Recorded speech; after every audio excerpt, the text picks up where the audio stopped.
बघा, गुन्हे शाखेचे अप्पर पोलीस आयुक्त देखील आता जरांगेंच्या भेटीला आलेले आहेत. जरांगेंशी ते संवाद साधतायत.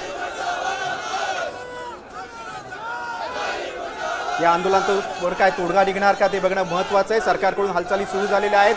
गुन्हे शाखेचे अप्पर पोलीस आयुक्त देखील आता जरांगेंच्या भेटीला आलेले आहेत.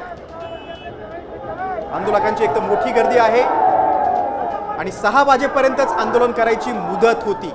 त्यामुळे हायकोर्टाच्या आदेशाचं पालन केलं जाणार तंतोतंत की उल्लंघन केलं जाणार ते बघणं खूप महत्त्वाचं आहे.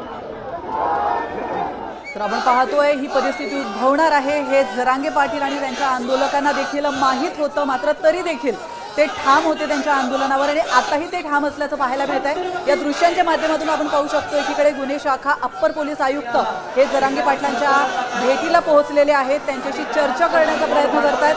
पण ओव्हरऑल आपण जरांगे पाटील यांची बॉडी लँग्वेज जर पाहिली तर ते कुठलीही भूमिका त्यांची बदलण्याच्या इच्छेत नाहीये किंवा त्यांचा निर्णय बदलेल असं त्यांच्याकडे बघून आत्ता तरी वाटत नाही. आणि आंदोलनाची वेळ आता सरकारकडून वाढवून दिली जाणार का ते बघणं खूप महत्त्वाचं आहे. कारण आंदोलनाची वेळ वाढवून द्या अशी मागणी जरांगे समर्थकांनी केलेली आहे. त्यामुळे आता सरकारकडून काय निर्णय होतो ते बघणं खूप महत्त्वाचं आहे.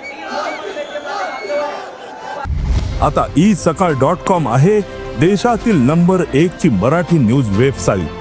प्रत्येक अपडेटसाठी isakal.com ला नक्की भेट द्या.